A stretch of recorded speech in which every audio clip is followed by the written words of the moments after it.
Welcome back to our channel. నేను మీ journalist Kavya.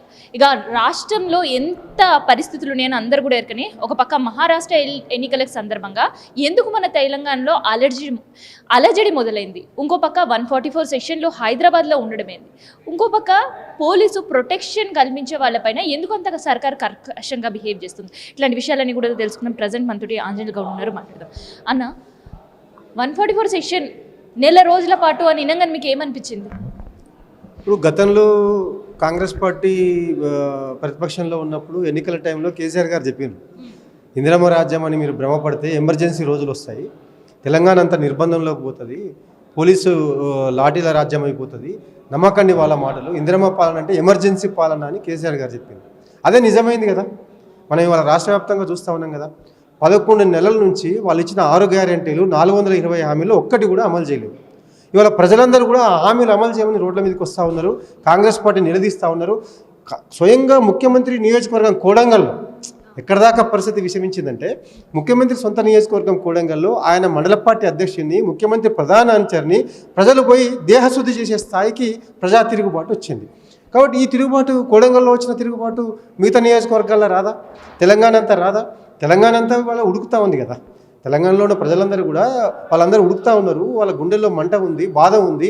Rythu Bandhu చేయలేదు, ఇప్పటికీ రుణమాఫీ పూర్తిగా చేయలేదు, వాళ్ళు చేస్తామని ఒక్క హామీ అమలు చేయలేదు. ఇవాళ పోలీసు బెటాలియన్లు వాళ్ళ రోడ్డు మీదకి వచ్చినాయి. రాష్ట్రానికి భద్రత కల్పించాల్సిన పోలీసులు, ఆ బెటాలియన్ సిబ్బంది మీరు ఇచ్చిన హామీని అమలు చేయమని అడుగుతూ ఉన్నారు కదా. వాళ్ళు కొత్తగా ఏం అమలు, ఏ పోలీస్ ఏ స్టేట్ సిస్టమ్ను అమలు చేస్తామని రేవంత్ రెడ్డి చెప్పిండు కదా. దాన్ని అమలు చేయమని అడుగుతూ ఉంటే వాళ్ళ కుటుంబాల మీద నిర్బంధం ప్రయోగిస్తూ ఉన్నాడు, వాళ్ళని అరెస్ట్ చేస్తూ ఉన్నాడు. ఇవాళ కూడా ఒక బెటాలియన్ వాళ్ళను హైదరాబాద్ రాకుండా అడ్డుకుని అరెస్ట్ చేస్తూ ఉన్నారు. ఆయన రక్షణ మీద ఆయనకు నమ్మకం లేక ఆయన రక్షణ సిబ్బందిని కూడా మార్చేసి ఆయన రక్షణను ఆర్మ్డ్ ఫోర్సెస్కి అప్పచెప్పుకున్నాడు. ఇవాళ ఇంత భయంలోకి రేవంత్ రెడ్డి సర్కార్ పడిపోయింది. రేవంత్ రెడ్డి సర్కార్ ఇవాళ ప్రజలను చూసి భయపడతా ఉంది, ఉనికిపోతూ ఉంది. ఆ భయంలో భాగంగానే ఇవాళ 30 యాక్ట్ అమలు, 144 సెక్షన్ అమలు అని చెప్పి ఇవాళ హైదరాబాద్లో 144 సెక్షన్ అమలు అవుతూ ఉన్నది, 30 యాక్ట్ అమలు అవుతూ ఉన్నది. మహబూబ్ నగర్ జిల్లాలో 144 సెక్షన్ 30 యాక్ట్ అమలు అవుతూ ఉన్నది. ఇట్లా రాష్ట్రం అంతా అన్ని జిల్లాల్లో 1 by 1 రాష్ట్రం అంతా కూడా 30 యాక్ట్ అమలు చేసి 144 సెక్షన్ అమలులోకి తీసుకొస్తూ ఉన్నారు. దీనికి ప్రధాన కారణం ఏంది? దీనికి ఇంకొక కారణం కూడా ఉంది. మహారాష్ట్ర ఎన్నికలు ఉన్నాయి, తెలంగాణకు ఆనుకొని మహారాష్ట్ర స్టేట్. చాలా మంది కూడా మన రాష్ట్రంలో, దట్టు హైదరాబాద్లో అసలు ఎమర్జెన్సీ పరిస్థితులు ఏడాగా అనిపిస్తలేవు. అయినా 144 సెక్షన్ అమలు అంటే మహారాష్ట్ర ఎన్నికలకు సందర్భంగానే ఇవన్నీ చేస్తున్నారు అనే విమర్శలు వినిపిస్తున్నాయి. ఖచ్చితంగా ఇప్పుడు ఇవాళ తెలంగాణలో పరిస్థితులు, తెలంగాణలో మొదలైన అలజడి, తెలంగాణలో మొదలైన తిరుగుబాటు మహారాష్ట్ర తెలిస్తే మహారాష్ట్ర ప్రజలు కాంగ్రెస్ నమ్ముతారా? కాబట్టి తెలంగాణలో ఏం జరుగుతుందో మహారాష్ట్రకు తెలియవద్దు. తెలంగాణలో ప్రజా తిరుగుబాటును అణచివేయాలి, ప్రజా తిరుగుబాటు రోడ్డు మీదకి రాకుండా చూసుకోవాలి. మహారాష్ట్ర ఎన్నికలు అయ్యేదాకా తెలంగాణను ఇనుప పాదాల కింద, ఇనుప బూట్ల కింద తొక్కి పెట్టాలి. ఈ కుట్రతోనే ఇవాళ రేవంత్ రెడ్డి ఇవాళ తెలంగాణ వ్యాప్తంగా 30 యాక్ట్ అమలు చేస్తూ ఉన్నాడు, అప్పటికైతే ఎమర్జెన్సీని అమలు చేస్తూ ఉన్నాడు, తెలంగాణ ప్రజల మీద నిర్బంధం ప్రయోగిస్తూ ఉన్నాడు. ఈ తెలంగాణ ప్రజలను ఎట్లా మోసం చేసిందో అందరికీ తెలిసింది కదా. దేశవ్యాప్తంగా ఇవాళ చర్చనీయాంశమైంది. నిన్నటికి నిన్న మల్లికార్జున ఖర్గే గారు కర్ణాటకలో ఆవేదన వెలుగక్కిన అడ్డగోలు హామీలు ఇచ్చిండ్రు మీరు అడ్డగోలు హామీలు ఇస్తే రాష్ట్ర బడ్జెట్ అంతా, రాష్ట్రం అంతా దివాలు తీసే పరిస్థితి ఉంది, అడ్డగోలు హామీలు ఇవ్వకండి అని చెప్పి సొంత పార్టీ నాయకులకు ఆ party AICC president Mallikarjuna Kharge బుద్ధి చెప్తా ఉన్నాడు.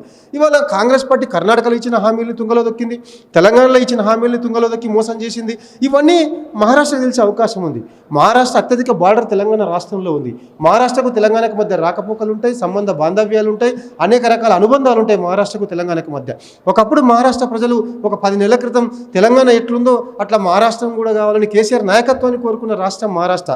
కాబట్టి అట్లాంటి మహారాష్ట్రకు 10 నెలల్లో తెలంగాణలో జరిగిన డోకా, తెలంగాణలో జరిగిన అన్యాయం, కాంగ్రెస్ పార్టీ చేసిన ద్రోహం తెలియకుండా ఉండొద్దు, ఇక్కడ జరుగుతున్న ఆందోళనలు మహారాష్ట్ర ప్రజలకు, ఇక్కడ జరుగుతున్న ఉద్యమాలు మహారాష్ట్ర ప్రజలకు తెలియవద్దనే ఒక కుట్ర బుద్ధితోనే ఇవాళ తెలంగాణలో ప్రజలను అంచేస్తూ ఉన్నారు, ఉక్కుపాదం మోపుతా ఉన్నారు, ఎక్కడికక్కడ నిర్బంధం ప్రయోగిస్తూ ఉన్నారు. సిగ్గుందా రేవంత్ రెడ్డి? 5 మంది గుమిగూడొద్దు అంటున్నావు తెలంగాణలో, 5 మంది గుమిగూడొద్దు అంటున్నావు. ఇదేనా ప్రజాపాలన అంటే? మీటింగులు పెట్టుకునే హక్కు లేదంటున్నావు, ర్యాలీలు జరుపుకునే హక్కు లేదంటున్నావు, సభలు జరుపుకునే హక్కు లేదంటున్నావు. ఇదేనా స్వేచ్ఛ? ఇదేనా మార్పు? ఇదేనా ప్రజాపాలన? ఇదేనా ఇందిరమ్మ రాజ్యం? ఇంత సిగ్గులేని పరిపాలనను తెలంగాణ ప్రజలు అసహించుకుంటా ఉన్నారు. ఇవాళ ఇప్పటికైనా కాంగ్రెస్ ప్రభుత్వం మారకపోతే ప్రజా తిరుగుబాటు కోడంగల్లో ఎట్లయితే తరిమినరో అన్ని చోట్ల కూడా కాంగ్రెస్ పార్టీ నాయకులు వెంటబడి తరిమే రోజులు దగ్గరలో ఉన్నాయి. అంటే ఇప్పుడు తెలంగాణ ప్రజలకి స్వేచ్ఛ, ఏ కష్టం వచ్చినా నిరసన నుంచి చెప్పే హక్కు ఉంది. ఇది ఈ రోజు నిన్నో కాదు, ఫస్ట్ నుంచి కూడా దాదాపు 15 సంవత్సరాల నుంచి కూడా చూస్తూనే ఉన్నాం. కానీ ఇలా మీకు ఏ బాధ ఉన్నా ఏ కష్టం ఉన్నా నిరసన ద్వారా చెప్పొద్దు అని అణచివేసే ప్రయత్నంలోనే 144 సెషన్ పెట్టిండ్రు అనిపిస్తుందా? ఇప్పుడు కాంగ్రెస్ పార్టీకి అది నెల రోజుల పాటు 144 సెషన్ ఎంత దుర్మార్గం ఇది, ఎంత అన్యాయం అంటే ఎంత దుర్మార్గం అంటే, ఒకవైపు ప్రజలు వాళ్ళకి రావాల్సిన హక్కుల కోసం అడుగుతూ ఉంటే, ఉద్యమాలు చేస్తూ ఉంటే, ప్రజాస్వామ్యబద్ధంగా ఆందోళనలు చేస్తూ ఉంటే దాన్ని వినాలి కదా, అర్థం చేసుకోవాలి. నిజంగా ఇది ప్రజాపాలన అయితే, నీ నిజంగా తెలంగాణను ప్రేమించే ప్రభుత్వమే అయితే వాళ్ళ ఆందోళన అర్థం చేసుకోవాలి, దాన్ని అడ్రస్ చేయాలి, ఆ సమస్యని పరిష్కరించాలి. కానీ నువ్వు ఆ కోణంలో పోతలేదు ఈ ప్రభుత్వం, అణచేసే ప్రయత్నం చేస్తూ ఉన్నది, నిర్బంధాన్ని ప్రయోగించే ప్రయత్నం చేస్తూ ఉన్నది. అడ్డగోలుగా పోలీసులు కేసులు పెడతా ఉన్నారు. ఒకవైపు ఏమో 30 యాక్ట్ అమలు, 144 సెక్షన్ అమలు, ఇంకొక వైపు ప్రశ్నించిన ప్రతి ఒక్కరి మీద చివరికి వాట్సాప్లలో సోషల్ మీడియాలో ప్రశ్నిస్తే కూడా ముఖ్యమంత్రి వణికిపోతా ఉన్నాడు, భయపడిపోతా ఉన్నాడు, వాళ్ళ మీద కూడా కేసులు పెడతా ఉన్నాడు, వాళ్ళ గొంతు నొక్కే ప్రయత్నం చేస్తూ ఉన్నాడు. ఇంత అభద్రత, ఇంత భయము, ఇంత పిరికితనము రేవంత్ రెడ్డి ప్రభుత్వానికి ఎందుకు? ఇట్లా ఎన్ని రోజులు మీరు మనుగడ సాగిస్తారు? ఇట్లా ఎన్ని రోజులు మీ ప్రభుత్వం మనుగడలో ఉంటుంది? కాబట్టి ఇప్పటికైనా ఇది మార్చుకోవాలి. ఇదేనా స్వేచ్ఛ? ఇదేనా స్వాతంత్రం? ఎంత దుర్మార్గం అంటే ఇవాళ భావ ప్రకటన స్వేచ్ఛను మంట కలిపిండ్రు, ఆర్టికల్ 21 స్వేచ్ఛగా జీవించే హక్కును మంట కలిపిండ్రు. కాబట్టి ఇవన్నీ కూడా ఇవాళ కాంగ్రెస్ ప్రభుత్వ దుర్మార్గమైన పరిపాలనకు పరాకాష్ట. మొన్నటికి మొన్న ప్రజా హక్కుల సంఘాలు, మేధావులు, వామపక్ష మేధావులు కూడా ఎందుకు మౌనంగా ఉన్నారో అర్థం కావట్లేదు. మీ చైతన్యం ఎక్కడ పోయింది? మీ చైతన్యం ఎక్కడ పోయింది ఇవాళ? ఎందుకు మీరు మౌనంగా ఉన్నారు? ఎందుకు మీరు మాట్లాడడం లేదు? సాయిబాబా, ప్రజా హక్కుల నేత సాయిబాబా గారిని శవాన్ని, సాయిబాబా గారి పార్థివ దేహాన్ని అమరవీరుల స్థూపం దగ్గర పెట్టకుండా రేవంత్ రెడ్డి సర్కార్ అడ్డుకున్నాడు. దాంతోపాటు ఆయన అంతిమయాత్ర మీద ఆంక్షలు విధించిండు. దాంతోపాటు వాళ్ళు అడుగున ఆంక్షలు విధిస్తూ ఉన్నాడు. ముళ్ళకంచెల రాజ్యం అయిపోయింది. చివరికి భద్రాద్రి కొత్తగూడెంలో ఎన్కౌంటర్ జరిగితే ఆ ఎన్కౌంటర్ మీద నిజ నిర్ధారణ కోసం మేధావుల కమిటీ పోతే వాళ్ళు నిజ నిర్ధారణ కమిటీ ఆ ఎన్కౌంటర్ జరిగిన ప్రదేశానికి పోకుండా, ఆ జిల్లాకు పోకుండా రేవంత్ రెడ్డి ప్రభుత్వం అడ్డుకొని అరెస్ట్ చేసి వాళ్ళని జైలుకి తరలించింది. ఇంత పెద్ద ఎత్తున నిర్బంధం తెలంగాణ ప్రజల మీద మోపుతూ ఉంటే, తెలంగాణ సంఘాల మీద మోపుతూ ఉంటే, ప్రతిపక్ష పార్టీల మీద మోపుతూ ఉంటే, అడ్డగోలుగా అరాచకాలకు పాల్పడుతూ ఉంటే మీరంతా ఎందుకు మౌనంగా ఉంటున్నారు? హరగోపాల్ గారు కానీ, ప్రజా సంఘాలు కానీ, మేధావులు కానీ, వామపక్ష మేధావులు కానీ ఎందుకు మౌనంగా ఉంటున్నారు? మీరు గొంతు విప్పండి. మీరు ప్రజల మనసులు, ప్రజల వైపు ఉండేవాళ్ళు. ఈ ప్రభుత్వం మెడలు వంచాల్సిన బాధ్యత మీ అందరి మీద ఉంది. మాతో పాటు మీరు కూడా గొంతు కలపండి. ఇది దుర్మార్గమైన పరిపాలన, ఎమర్జెన్సీ రాజ్యం వచ్చింది తెలంగాణ రాష్ట్రంలో. దీన్ని ఎదుర్కోవడం కోసం అందరం ఐక్యమవుదామని చెప్పి వాళ్ళందరూ కూడా విజ్ఞప్తి చేస్తా ఉన్నారు. టీజీపీఎస్ బెటాలియన్ వాళ్ళ నిరసన వాళ్ళు తెలిపారు. 10 సంవత్సరాలకి వెళ్ళి కూడా తెలంగాణలో పనిచేసిన వాళ్ళే వాళ్ళు కూడా. కానీ నిరసన తెలపడం వల్ల 47 మంది కష్టపడి చదివి ఉద్యోగాలు తెచ్చుకున్న వాళ్ళు ఇవాళ రోడ్డు మీద పడినరు సస్పెండ్ చేయడం వల్ల. ఎంత దుర్మార్గం అంటే వాళ్ళు కొత్తగా ఏమడుగుతున్నారు? తెలంగాణ స్పెషల్ ఫోర్స్ పోలీసులు కొత్తగా ఏమడుగుతున్నారు? కొత్త డిమాండ్లు ఏమైనా అడుగుతున్నారా? మీరు ఇచ్చిన హామీని అమలు చేయమంటున్నారు కదా. మీరు గతంలో ఉన్నప్పుడు ఒక కమిటీ వేసుకొని పెద్ద మేనిఫెస్టో రిలీజ్ చేశారు కదా. ఆ మేనిఫెస్టోలో మీరు చెప్పినారు కదా, అధ్యయనం చేసినాం, మేము అధ్యయనం చేసి నిపుణులతో తయారు చేసిన మేనిఫెస్టో అని చెప్పిండు. ప్రగల్భాలు పలికిండి రేవంత్ రెడ్డి. నీ ప్రగల్భాలు ఎక్కడ పోయినాయి? నీవే చెప్పినావు కదా. నీ మేనిఫెస్టోలో చెప్పినావు కదా, నువ్వు ఏక్ పోలీస్ ఏక్ స్టేట్ పాలసీ అమలు చేస్తా ఉన్నావు కదా. నువ్వు 1 స్టేట్ 1 పోలీస్ పాలసీ అమలు చేస్తా అని చెప్పినావు కదా. వాళ్ళ స్పెషల్ ఫోర్స్ పోలీసులకు కూడా హక్కులు కల్పిస్తా మిగతా పోలీసులాగానే చెప్పి నువ్వు చెప్పినావు కదా. మరి ఎందుకు అమలు చేస్తలేవు?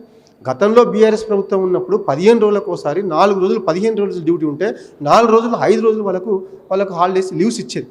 ఇప్పుడు నెల రోజులైనా నువ్వు 4 రోజులు 5 రోజులు లీవ్స్ ఇస్తలేవు కదా. ఏక్ పోలీస్ ఏక్ స్టేట్, 1 పోలీస్ 1 స్టేట్ పాలసీ ఎక్కడ పోయిందో కనీసం లీవులు కూడా నీకు ఇస్తలేవు కదా. వాళ్ళ కుటుంబాల ఆందోళన చెందుతా ఉన్నాయి కదా. రోడ్డు మీదకి వచ్చి పోలీసుల భార్యలు, చిన్నపిల్లలు రోడ్డు మీదకి వచ్చి వాళ్ళ ఉద్యమం చేస్తూ ఉన్నారు కదా. మా కుటుంబంకి మా భర్తలు దూరం అవుతూ ఉన్నారు, పిల్లల చదువులకు అండగా ఉండాల్సిన వాళ్ళు, తల్లిదండ్రులకు అండగా ఉండాల్సిన వాళ్ళు, వృద్ధులు తల్లిదండ్రులు ఉంటారు. వాళ్ళకి సంబంధించిన హాస్పిటల్ నీడ్స్ ఉంటాయి, ఆరోగ్యపరమైన జాగ్రత్తలు తీసుకోవాల్సి ఉంటుంది, వాళ్ళ హాస్పిటల్ తీసుకెళ్లాల్సి ఉంటుంది, పిల్లల స్కూల్స్ కోసం అండగా నిలబడాల్సి ఉంటుంది. వాళ్ళందరినీ వాళ్ళ కుటుంబానికి దూరం చేస్తూ ఉన్నావు కదా రేవంత్ రెడ్డి నువ్వు. మరి అదే అడుగుతూ ఉన్నారు వాళ్ళు దాన్ని న్యాయం చేయమని అడుగుతూ ఉంటే, నువ్వు ఇచ్చిన హామీని అమలు చేయమంటే నీ వాళ్ళ పోలీస్ కుటుంబాల మీద నిర్బంధం ప్రయోగిస్తావా? ఈ దేశంలో ఎక్కడన్నా ఉందా? ఒకే రాష్ట్రంలో ఉన్న పోలీసులు అదే పోలీసులతో దెబ్బలు తిన్న చరిత్ర ఎక్కడన్నా ఉందా? నీ దుర్మార్గమైన పరిపాలన సాధించి పెట్టింది మన రాష్ట్ర పోలీసులే. మన రాష్ట్ర పోలీసులను కొట్టిన దుర్మార్గమైన చరిత్రను నువ్వు రాసుకున్నావు. ఇవాళ ఇంత అన్యాయంగా పోలీసులను చేస్తూ ఉన్నావు, ప్రజలను చేస్తూ ఉన్నావు, రైతుల్ని రాచి రంపాన పెడతా ఉన్నావు, నిరుద్యోగుల కడుపు మీద కొట్టినావు, నిరుద్యోగుల గుండెల మీద దనినావు. ఇవాళ అన్ని వర్గాలని వాళ్ళని మోసం చేస్తూ ఉన్నావు కదా. ఇంత దుర్మార్గమైన ప్రభుత్వం ఉండొచ్చా? రాహుల్ గాంధీకి బుద్ధి ఉండాలి కదా. దీన్ని చూస్తూ ఊకుంటావా రాహుల్ గాంధీ? దేశమంతా తిరిగి నువ్వు బుద్ధులు చెప్తా ఉన్నావు కదా. మహారాష్ట్రకు పోయి నీతులు చెప్తా ఉన్నావు కదా. ఉత్తర భారతదేశంలో ప్రతి రాష్ట్రానికి పోయి నువ్వు నీతులు చెప్తా ఉన్నావు కదా. ప్రజాస్వామ్యం గురించి మాట్లాడుతూ ఉన్నావు కదా రాహుల్ గాంధీ. రాజ్యాంగం గురించి మాట్లాడుతూ ఉన్నావు కదా. నీ ముఖ్యమంత్రి రేవంత్ రెడ్డి చేస్తున్న అరాచకాలు నీ కంటి కనపడతలేవా? నీ చెవులకు వినపడతలేవా? నువ్వు చూస్తలేవా? తెలుసుకుంటలేవా? ఎందుకు ఇంత మౌనంగా ఉన్నావు? నీకు మూటలు ఇస్తున్నందుకు మౌనంగా ఉన్నావా రాహుల్ గాంధీ? నీకు ఇక్కడ నుంచి తెలంగాణ రాష్ట్ర సంపాదన దోచి జనపదకు పంపిస్తున్నందుకు మౌనంగా ఉన్నావా? ఇంత అల్లాడిపోతుంటే రాష్ట్రంలో, ఇంత ఘోరంగా అన్ని వ్యవస్థలు నిర్వీర్యం అవుతూ ఉంటే, ధ్వంసం అవుతూ ఉంటే, ఎమర్జెన్సీ పాలన నడిపిస్తూ ఉంటే నీవెందుకు మౌనంగా ఉన్నావు రాహుల్ గాంధీ? నువ్వు వస్తూ ఉన్నవాట 5వ తారీఖు 6వ తారీఖు స్టడీ చేయి, అధ్యయనం చేయి, తెలంగాణ రాష్ట్రం అంతా తిరుగు, రైతులను కలువు. కాంగ్రెస్ పార్టీ నాయకులను కాదు కలవాల్సింది, రైతుల్ని కలువు, నిరుద్యోగులను కలువు. నీకు సిగ్గు లజ్జ ఉంటే అశోక్ నగర్కి పో రాహుల్ గాంధీ. ఆ రోజు పోయినావు కదా. ఇవాళ అశోక్ నగర్కి నువ్వు పోయి అశోక్ నగర్లో నిరుద్యోగులు ఏమనుకుంటా ఉన్నారు నీ ప్రభుత్వం గురించి, నీ రేవంత్ రెడ్డి ప్రభుత్వం గురించి, వాళ్ళు ఎంత బాధపడతా ఉన్నారు, వాళ్ళు ఎంత అసహించుకుంటా ఉన్నారో ఆ నిరుద్యోగులను కలిసి తెలుసుకో రాహుల్ గాంధీ. రాష్ట్రం ఎట్లా ధ్వంసమైతే ఉందో తెలుసుకో రాహుల్ గాంధీ. తెలుసుకొని ఈ రేవంత్ రెడ్డి లాంటి దుర్మార్గుని దించి ఇంకెవడన్నా మంచివాడు ఎవడన్నా ఉంటే, వెనుకట చిన్న దొంగ ఎవడన్నా ఉంటే కూర్చోబెట్టి కనీసం తెలంగాణ ప్రజలకు కనీసం ఊరట దొరుకుతుంది, తాత్కాలిక ఊరటనే దొరుకుతుంది. కాబట్టి ఈ కాంగ్రెస్ ప్రభుత్వం యొక్క దుర్మార్గాన్ని ఇవాళ తెలంగాణ ప్రజలంతా కూడా అర్థం చేసుకున్నారు. ఇది ప్రజా వ్యతిరేక ప్రభుత్వం, నిరుద్యోగ వ్యతిరేక ప్రభుత్వం, రైతు వ్యతిరేక ప్రభుత్వం. ఈ ప్రభుత్వానికి చరమగీతం పాడేదాకా మేమందరం కలిసి ప్రజల వైపున నిలబడి ఉద్యమం చేస్తాం.